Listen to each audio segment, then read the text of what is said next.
So, the day has finally arrived when the Pokemon Company dropped new information about the upcoming Legends ZA DLC, Mega Dimensions.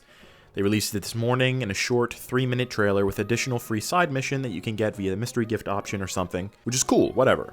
I want to talk about the DLC for a second though. In my first video on Legends ZA, which I'll link in the info cards in this video, I mentioned being quite upset that Nintendo had announced paid DLC for this game before the game had even launched.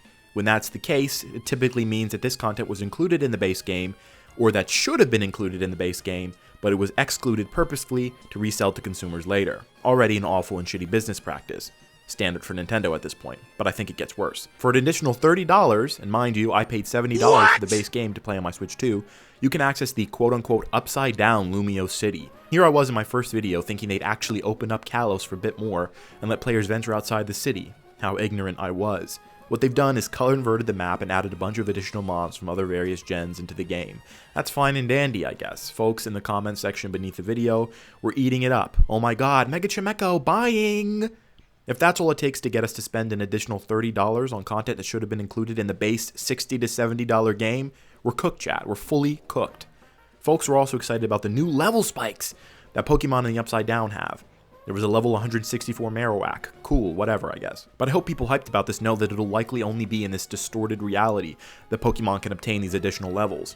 I'm willing to bet that there will absolutely not be permanent additional level changes outside of these designated areas. From the trailer, there's what appears to be a calorie counter in the top left corner at all times, likely related to how many donuts Hoopa has consumed or something. I'm assuming it's related to the additional levels you'll be able to gain somehow. Sure, that could be an interesting mechanic. I won't knock it, having not actually played it, but I mainly see it as another gimmick to distract from the fact that this is a 30 whole extra dollars. Like, come on now. I see you, Nintendo. I know what you're doing. Some people are also hoping that other gym leaders from X and Y will make an appearance based on Karina coming back. And to that I say, maybe? But does adding older familiar characters make the game better? Does that reduce the additional fee we have to pay to play this add-on content? In my humble opinion, no. So we get additional characters, additional Pokemon from various gens and various forms, a few additional legendaries and mythicals, all cool. But I can't justify buying this DLC for $30 on principle alone. Plus, I'm already going to be paying $70 for Metroid Prime 4, which launches a week prior to this DLC on December 4th. I imagine myself, much like many other Metroid fans, will be consumed and well into playing what I imagine will be a much more enjoyable game. And let me just go on a quick aside for a second about the battle challenges too. So Nintendo has decided to do waves of ranked battles through online tournaments not dissimilar to the ZA tournament within the story. However, as the name implies, you've got to be a member of NSO in order to participate in these battles, battles which grant you Mega Stones for certain Pokemon, such as the 3 Kalos starters. Now, I am subscribed to NSO, I know, flame me in the comments if you want, so I've earned my Greninja or whatever, but folks who aren't subscribed, like my brother, won't be able to access that Mega Stone.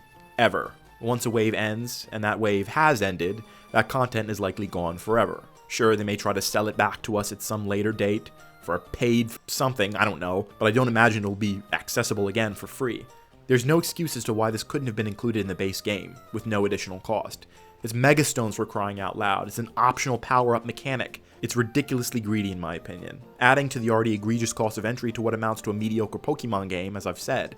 Fans understandably are upset about this, they want to access these new Mega Evolutions without having to pay more money, and yet Nintendo delivers again. I want to say that there will be more substantial additions to the story given the price of this DLC, but I truly don't know. What's stopping the Pokemon Company and Nintendo from greed gouging us for more and more money, with more piss-poor story? I wasn't even huge on the story in the base game, having finally completed it, so I can't imagine having more story will somehow make me care more. I feel like I should say this based on some comments I got in the previous video I made about this game. If you enjoy this kind of stuff, go ahead. Be my guest. I don't care. There's no shame in liking Pokemon still. I mean, like I said, I bought this game too, and I saw it through to completion, so on some level I clearly enjoyed it enough to win it. But I have fundamental problems with this business practice.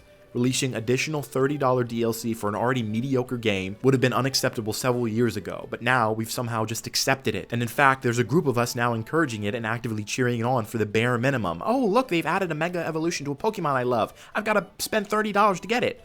If the aforementioned additional content excites you enough to spend the money on this DLC, go ahead.